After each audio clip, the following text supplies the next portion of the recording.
Did you see the glasses right next to that? I did not. Okay.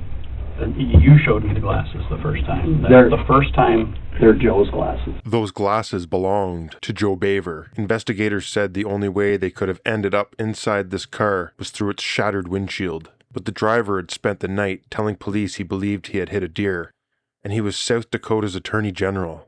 This was the Attorney General. I hit something, and I believe it was a deer. I didn't see anything. On September 12th, 2020, Jason Ravnsborg was driving home from a political dinner when something struck the passenger side of his car. But listen to the distinction in his story. He never claimed to have seen a deer. He said he saw nothing and assumed. Clicked from there over to my phone flashlight and started looking for the deer in the ditch. Ravnsborg walked east during a 911 call, then searched back toward the car with his phone's flashlight. No deer, no person, only debris, darkness, and a windshield smashed open by the impact. Well, somebody's offering me their car, or he's going to take his time to take me home, and he said, well, we'll take you to the house then, and we'll get you the car. Then the scene became almost surreal. The responding sheriff also failed to find what had been struck. He loaned Ravnsborg his own vehicle, and the Attorney General drove home. The next morning, Ravnsborg returned to fill the sheriff's car with gas, and search once more. The body was Joe Boever, a pedestrian who had been walking beside the highway. Investigators were now asking a different question. How much evidence could one person miss? 10:24. That's what time you made the 911 call. 10:20, you unlocked your phone, signed into your Yahoo Mail account. 10:20:49, you were on the Dakota Free Press site. A minute later, you were on the Real Clear Politics website. Okay. And then about a minute later, this article was pulled up. The phone supplied the first pressure point. It showed email and political websites being accessed in the minutes before the 10:24 emergency call.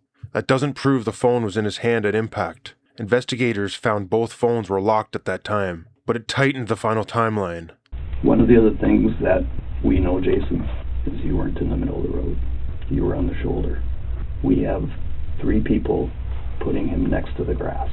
Then came the road itself. Witnesses placed Joe beside the grass, while investigators said Ravnsborg's vehicle had crossed out of its lane and onto the shoulder. Joe had not suddenly appeared in the middle of the highway. So, did you see the glasses right next to that? I did not. You showed me the glasses the first time. The first time. They're Joe's glasses. I wondered about that. So that means his face came through your windshield. Now the object from the opening makes sense. Joe's glasses were not found on the road. They were inside the passenger side of Ravnsborg's car. Ravnsborg focused on the lack of blood, but the glasses traced a physical path through the windshield that his deer explanation could not account for. We know that his face came through your windshield. We know that. We also have the imprint on the hood. He rolls off, takes out the mirror, and slides into the ditch.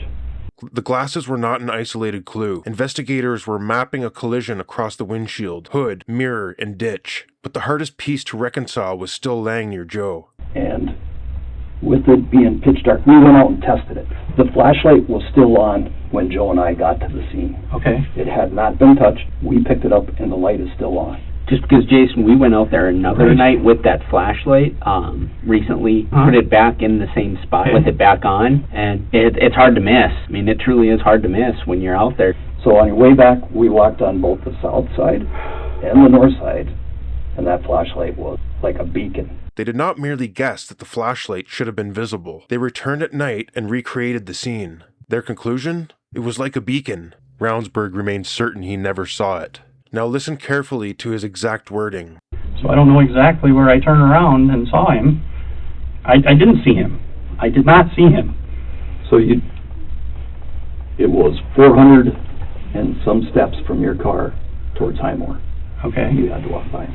I might have walked by him, but I didn't see him. But you also had to walk by the light. That's the really confusing part. That is not a confession, maybe nothing more than a verbal stumble, but the measurable evidence remains. More than 400 steps toward Highmore, on a route investigators said passed both Joe and the glowing flashlight. The criminal case ended with no contest pleas to 2 traffic misdemeanors, using a mobile electronic device while driving and improper lane driving. Ravnsborg was later impeached, removed as Attorney General, and permanently barred from holding public office in South Dakota. No one can prove exactly what he consciously saw in the darkness, but after the shoulder, the glasses, the flashlight, and the walking route, his original explanation sounds very different when you watch it back. Subscribe to Watchback Club. We watch the footage back and find the detail that changes the whole story.